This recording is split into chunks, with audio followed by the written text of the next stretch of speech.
Astrology વિશે જાણો છો? પુષ્ટિ માર્ગમાં એસ્ટ્રોલોજી વિશે શું આવે? વેદના 6 અંગ છે. વેદાંગ જેને કહેવાય, 6 અંગથી વેદ બને છે. એમાં શિક્ષા, કલ્પ, વ્યાકરણ, નિરુક્ત, છંદ અને જ્યોતિષ, આ 6 અંગ વેદાંગ કહેવાય. એટલે એનો કોઈ વિરોધ કરે તો હિન્દુ જ ના કહેવાય. આપણે શું જ્યોતિષ એટલે શું થઈ ગયું છે આપણને કે લે હાથ જોઈને જે એમ કે તારું આ કામ થઈ જશે તો એને જ્યોતિષ માનીએ છીએ.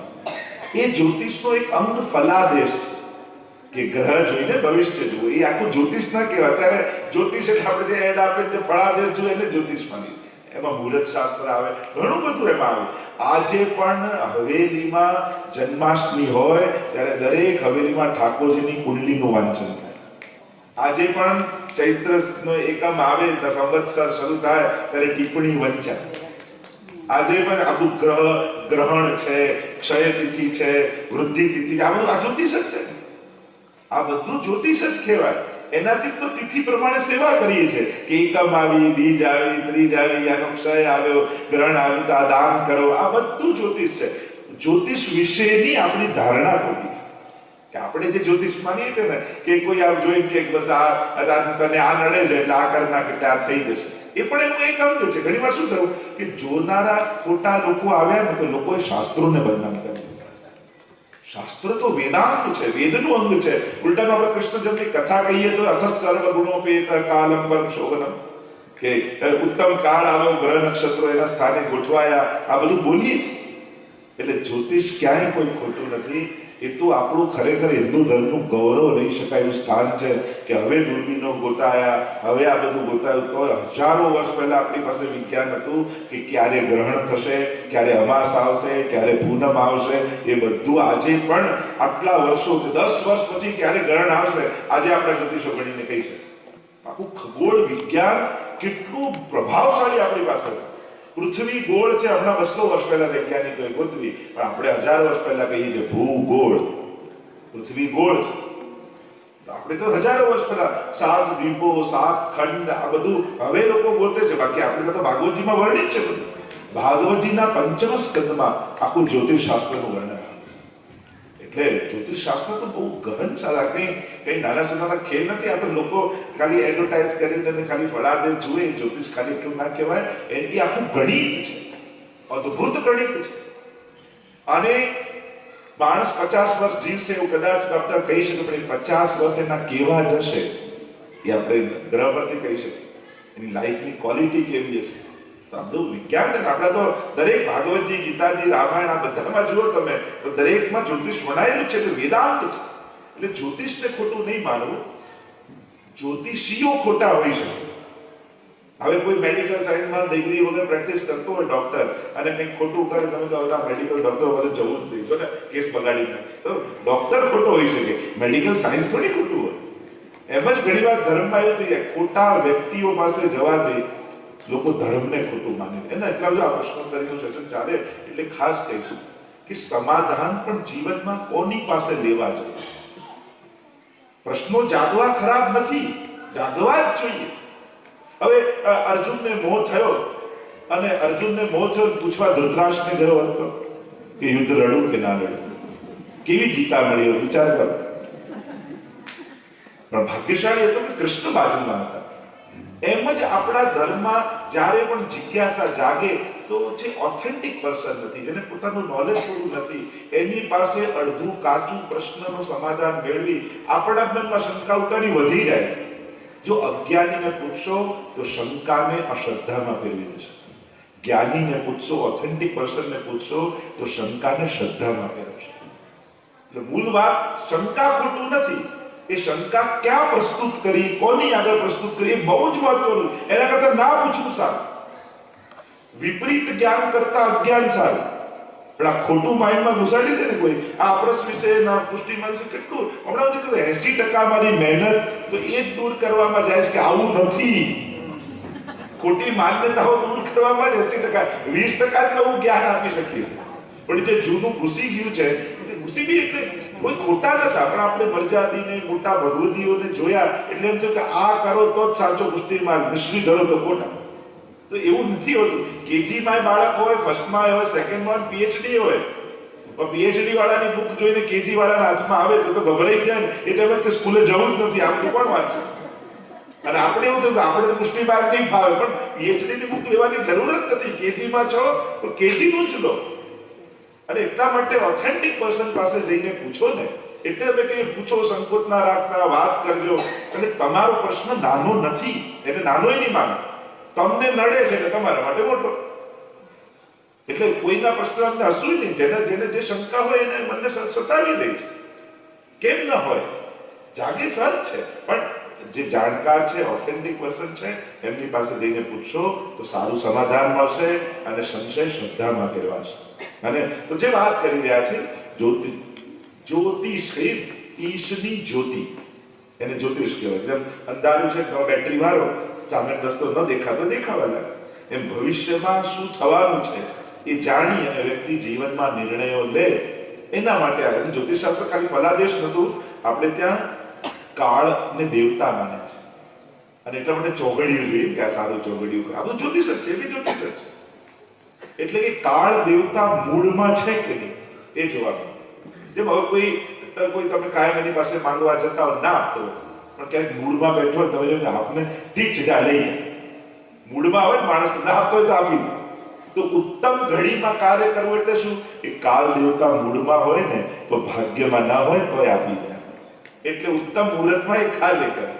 તો આ બધા કારણો હતા. અને જ્યારે તમે વિસ્તારથી સમજો ને દરેકની પાછળ શું રીઝન છે, કેમ આ બધું છે, કેટલું મોટું ગણિત આ બધું છે. આ કંઈ નાનું સૂનું નથી, અદ્ભુત ગણિત છે. ખરેખર હિન્દુ ધર્મ આના પર ગૌરવ લઈ શકે એવું એક જ્યોતિષશાસ્ત્ર આપણી પાસે છે કે માણસ શું ભણશે, કેવો થશે, કોઈના બારખાના જોઈ અને આપણે કહી શકીએ કે ભવિષ્યમાં શું બનવાનું છે, શું કરવું જોઈએ, અને કઈ બીમારી આવશે, કઈ. તો આખું એનું એક વિજ્ઞાન છે. એટલે એને સાધારણ નહીં ગણવું. પણ જે સાચા જોનારા હોય, અને આપણે તો ભગવદ આશ્રયમાં રહીએ છીએ. જો આ બધું ક્યારે, જેને અનન્ય આશ્રય છે એને કઈ નથી, જેને અનન્ય આશ્રય નથી એના પર આપણે કોઈ કુદરતની બહારના લોકો તો છીએ નહીં.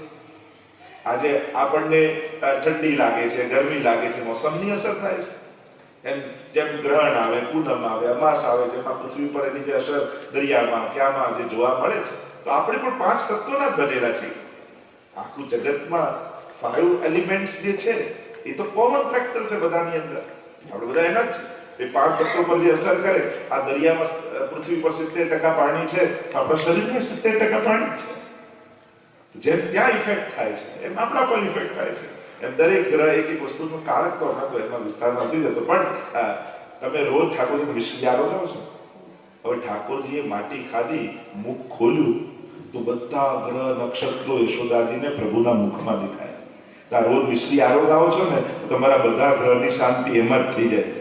આ રોજ લાલનને આરોગાવો ને તમારે 9 ગ્રહની શાંતિ મિશ્રી ખાઈ ખાઈને એવા મીઠા થઈ જાય કે નડવાની જગ્યાએ મદદે આવી જાય. અને એટલા માટે પ્રભુને આરોગાવું, ત્યાં બધું જ અંદર છે, તેમાં આપણું બધું જ થઈ જાય.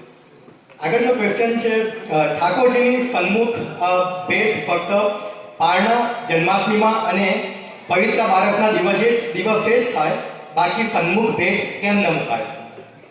એટલે 4 ભેટ હોય છે. આવું ખાલી ત્યારે જ નહીં, પવિત્ર હોય, દિવાળીમાં આખડીમાં પણ આવે. તો આજે 4 ભેટ જન્માષ્ટમીમાં તમે 4 વખત ભેટ ધરતા. મૂળ ન ધરવાનું કારણ શું હોય કે પ્રભુની ધરેલી ભેટ આ તમારા ઘરમાં તમે ધરો, પછી એનું શું કરો? હવે એનાથી જો શૃંગાર લાવો તો ઠાકોરજીના પૈસાથી ઠાકોરજીનો ડાયર કહેવાય. અને એટલા માટે એ ભેટનો વિશેષ કોઈ વિનિયોગ અને તમારા જ લાલન છે. આ તમે ભેટ જઈને અહીંયા જ્યારે બધાના માથે બિરાજતા હોય સત્સંગમાં કે હવેલીમાં, ત્યાં ભેટ ધરો તો પ્રભુ સુધી પહોંચે. પણ આ તો તમારા જ લાલન છે ને, તમારે જ એને સેવવાના છે. એટલે તમારા દ્રવ્યથી એની સેવા થાય એવો ભાવ તમારો હોય. અને પ્રભુને ધર્યું હોય, પ્રભુનું દ્રવ્ય થઈ જાય. અને એનાથી લાવો તો ઠાકોરજીના દ્રવ્યથી ઠાકોરજીનું લાયા કહેવાય. અને એટલા માટે આપણી સેવાનો અંગીકાર પ્રભુને થાય એટલે વિશે. અને આપણા માથે જ બિરાજે છે, આપણા જ ઘરે બિરાજે છે, આપણી સાથે જ રહે છે.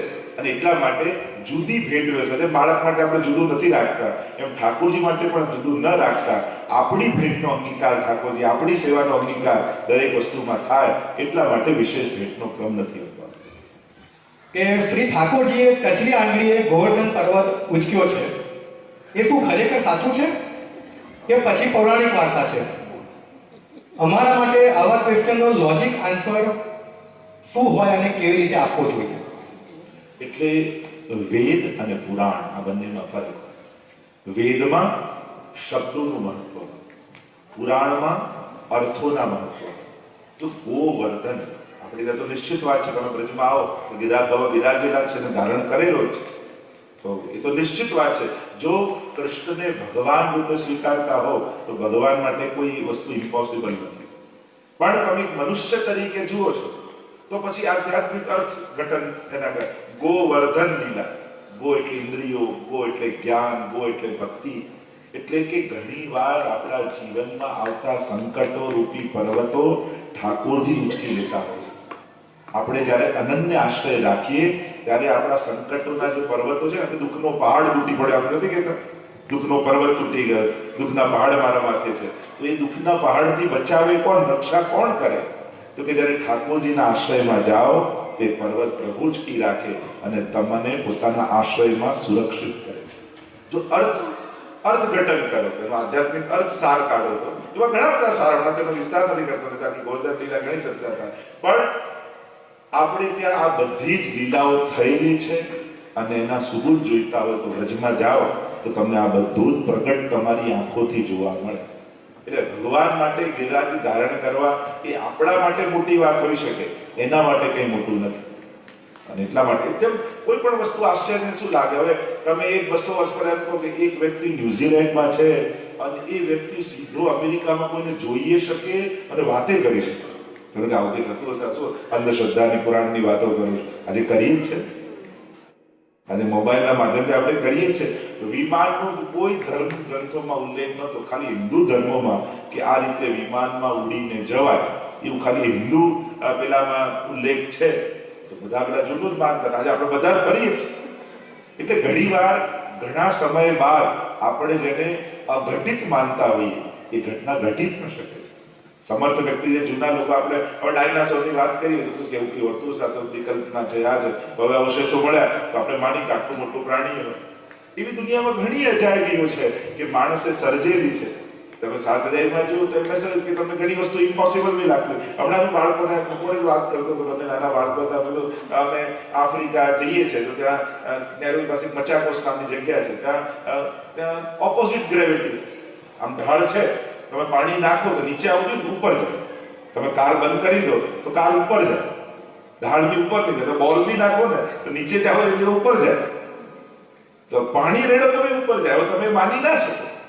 દુનિયામાં એવી ઘણી વસ્તુ છે કે જ્યારે તમે ફીલ કરો છો, અનુભવો છો, ત્યારે સંભવ થઈ શકે છે. એટલે કોઈ પણ વસ્તુને એકદમથી નકારી નહીં દેવી જ્યાં સુધી તમે એના પર રિસર્ચ ન કરો. એકદમથી હાય નહીં પાડવી ને એકદમથી નાય નહીં પાડવી. આપણને કોઈ વસ્તુ સમજમાં નથી આવતી એનો અર્થ એ ખોટી થઈ જાય છે એવું નહીં માનવું. એમાં ઊંડા ઉતરો. એને તમે જાઓ, તમે વનમાં ગયા, તમે જોયું, તમે ભાગવતજીનું અધ્યયન કર્યું, તમે કૃષ્ણ તત્વને સમજ્યા. જ્યારે એ સમજો કોઈ મહાપુરુષ પાસેથી ત્યારે તમને બધું સંભવ થતું લાગે. અને એટલા માટે કોઈ વસ્તુ ના સમજાય તો એ વસ્તુને ખોટી ન કરાય, આપણી સમજને મોટી કરાય. કોઈ ગ્રંથમાં આપણને શંકા છે, આ બધા ગ્રંથો ખોટા એટલે મૂકી ન દેવાય. આ ગ્રંથો હું કેમ સમજું, પોતાની બુદ્ધિને ડેવલપ કરાય કે જેથી આ વાત મને સમજમાં આવે. તો એ રીતે રિસર્ચ કરવું જોઈએ, એને પોઝિટિવલી જોવું જોઈએ. તો ભગવાને ઉચક્યો બી છે ગિરિરાજજી, અને તમે એના ફિલોસોફિકલ અર્થો કરો તો એના પણ અર્થો છે. આગળનો ક્વેશ્ચન, અમારા ઘરમાં શિવજીની સ્થાપના મંદિરમાં હતી, કારણ અમે શિવપંથી છીએ. પછી બીજી વહુ પુષ્ટિ માર્ગી હોવાથી લાલાની સેવા પણ આવી. હવે મંદિરમાં શિવજી અને ઠાકોરજી બંને સાથે બિરાજે છે. આ સંજોગોમાં શું તકેદારી જરૂરી છે? આસ્થા બંનેની સરખી, પણ કોઈ પણ ભૂલ ના થાય એનું શું ધ્યાન રાખવું જોઈએ? એટલે સૌથી પહેલા તો એકબીજાની શ્રદ્ધાનો આદર કરતા શીખવાનું. આપણે ઠાકોરજીને માનીએ એટલે બીજા ખોટા નથી થઈ જતા. એટલે સૌથી પહેલા દરેકની શ્રદ્ધાને આદર કરતા શીખો. કોઈનું પણ અપમાન ન થાય એ સાવધાન થાય. શિવજીની રીતે પૂજા થાય, ઠાકોરજીની રીતે સેવા થાય. હવે તમે ઠાકોરજીને પલ્લામાં પધરાવો, મહાદેવજી રહી ગયા, શિવજીને એ ગભરાઈ જશે કે હું અજન્મા અને અમર છું, મારા પલ્લા ક્યાંથી કરે. એટલે જેની શાસ્ત્રોમાં જે રીતે વિધાન બતાવ્યા હોય એ રીતે આપણે શું વિચાર, ઓ ફલાણાને કરી તો અમને ખોટું ના લાગે, તો આવું ખોટું કઈ નથી લાગતું. જેનું જે રીતે આરાધના આપણે શું આપણે માણસો જેમ વિચારવા લાગી કે આમને હું ભોગ કરું, નિંગોડા કરું તો મહાદેવજી બાજુમાં જો એમને કેવું ખોટું લાગે, એમને કઈ ખોટું ના, એમને જે રીતે જલધારી હોય, દૂધ ચડતું હોય જલ, એમને એ રીતે જ થાય. ઠાકોરજીની સેવા જે રીતે થતી હોય એ રીતે જ થાય. પણ મૂળ વાત છે એકબીજાની શ્રદ્ધાને રિસ્પેક્ટ કરો. જેની જ્યાં શ્રદ્ધા છે, જેને જ્યાં ઈષ્ટ છે એને આદર. આવું વાર્તા સાહિત્યમાં આપણે ઉલ્લેખ આવે છે. ઘણા બધા એવા વાર્તા, એક રામજીને માનતા, એક ઠાકોરજીને માનતા, તો બંને ઝઘડતા તો ઠાકોરજી પ્રગટ થઈને સમાધાન કરાવતા કે અમે એની સાથે જ છીએ, તો તમે ક્લેશ ન કરો. તો પ્રભુના નામે કે શ્રદ્ધાના નામે ક્લેશ કે ઝઘડો ન થવો જોઈએ. એકબીજાની શ્રદ્ધાને આદર રાખી, એકબીજાનો વિવેક કરી, એકબીજાનું મન સાચવી અને એકબીજાને સહાયક થઈ શકાય એમની આરાધનામાં એ રીતે કરવા રહે. શ્રી મહાપ્રભુ વલ્લભાચાર્યજી અને શ્રી ચૈતન્ય મહાપ્રભુજીની ભક્તિમાં શું તફાવત છે? બંને માર્ગ કઈ રીતે અલગ છે? એટલે ક્યારે પણ મહાપુરુષોને કમ્પેર ન કરી શકાય, તફાવત ન કરી શકાય. બધા પોતાની રૂપે વિશિષ્ટ હોય છે. નાના મોટા ન કહી શકાય, પણ વિશિષ્ટ, યુનિક છે બધા. એમની યુનિકનેસ છે. તો એમને જે સંકીર્તન અને નામ આરાધનાનું પ્રકારની મહત્તા જે આપી અને નામ આશ્રય ઉપર એમને અતિશય, વલ્લભાચાર્ય મહાપ્રભુ છે ને ચૈતન્ય મહાપ્રભુમાં બહુ સ્નેહ. ઘણીવાર એમની મુલાકાત થઈ છે અને એવા પ્રસંગો આપણે વાર્તા સાહિત્યમાં ઉપલબ્ધ છે. તો જે ચૈતન્ય મહાપ્રભુ એ નામ પર વિશેષ ભાર આપવામાં આવે છે અને વલ્લભાચાર્ય મહાપ્રભુજીની ભક્તિમાં સ્વરૂપ સેવા પર વિશેષ ભાર આપવામાં આવે છે. એટલે કે એક વિરહની ભક્તિ, એક સંયોગની ભક્તિ છે કે આપણે ત્યાં સ્વરૂપ આસક્તિ, સ્વરૂપ નિષ્ઠા, સ્વરૂપ સેવા ઉપર વિશેષ ભાર છે. અને ત્યાં જે ગૌડીય મત જે આપણે કહીએ છીએ એ ગૌડીય મત અનુસાર જે નામ સંકીર્તન, નામ આરાધના ઉપર વિશેષ ભાર એ રીતે આપવામાં આવે છે. ને આપણે ત્યાં આખા જે પ્રકાર છે તામસ, રાજસ, સાત્વિક, નિર્ગુણ, એ ભક્તિ માર્ગના વિશિષ્ટ પ્રકારને કારણે અંતર્ગત ભેદ માનવામાં આવે છે. પણ જ્યાં જે પરંપરાથી જોડાયેલા હોય એને ગુરુ આજ્ઞા પ્રમાણે એ પ્રકારની ભક્તિ કરવી છે. દરેક પુષ્ટિ માર્ગની હવેલીમાં હાથી બ્લુ કલરનો હોય છે, તો તેની પાછળ કારણ શું છે? એવું નથી હોતું બ્લુ કલરનું. એ તો નાથદ્વારા શૈલી છે.